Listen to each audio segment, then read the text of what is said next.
சன்னத்து ரபியா, நான் முதல்ல ஆசையில் பெற்று வளர்த்த புள்ள நீ கொண்டு போய் அவள் அப்பனை கையில் வச்சுக்கிட்டு ஒன்று ஒன்றா எழுதி வாங்குறா. என் புருஷனை கொண்டு வச்சுக்கிட்டு நான் கஷ்டப்பட்டு வம்பாடுபட்டு உழைச்சேன். 15 வயசுல என்னை கட்டி கொடுத்துட்டாங்க. கழுது எடுத்தேன், களை எடுத்தேன், ஏழை சீட்டு போட்டு கொடுத்தேன், பேரில் சில பணம் போட்டு கொடுத்தேன்.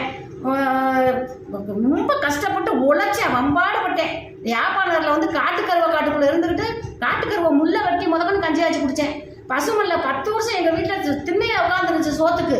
எங்கள் அம்மா சத்துணவுல வேலை வச்சு சத்துணவு சோறு எப்போ கொண்டு வரணும்னு உட்காந்துருந்துச்சு அந்த ஆள். இன்றைக்கி சொத்து என் பேர்லன்னு இன்றைக்கி அம்பட்டு பண்ணிவிட்டு என்னை விட்டுட்டு போய் எனக்கு துரோகம் பண்ணிவிட்டு நான் குடியிருக்கிற வீட்டை எழுதி வாங்கிட்டு விட்டாரு. இன்னைக்கு நீ செய்கிறதே நாளைக்கு ஓ புள்ள உனக்கு செய்யும். நான் ஆண்டுட்டேன், நீ ஆண்டுருவியா? உன் பிள்ளைய ஆண்டுருமா?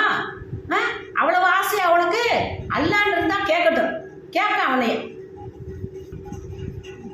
10 வருஷமாக கோர்ட்டில் கேஸ் நடக்குது. கேஸ் நடந்துக்கிட்டு இருக்கும் போதே இப்படி பண்ணுறாங்களே, அப்போ நான் எங்கே போய் நிற்கிறது? யார்கிட்ட போய் சொல்கிறது?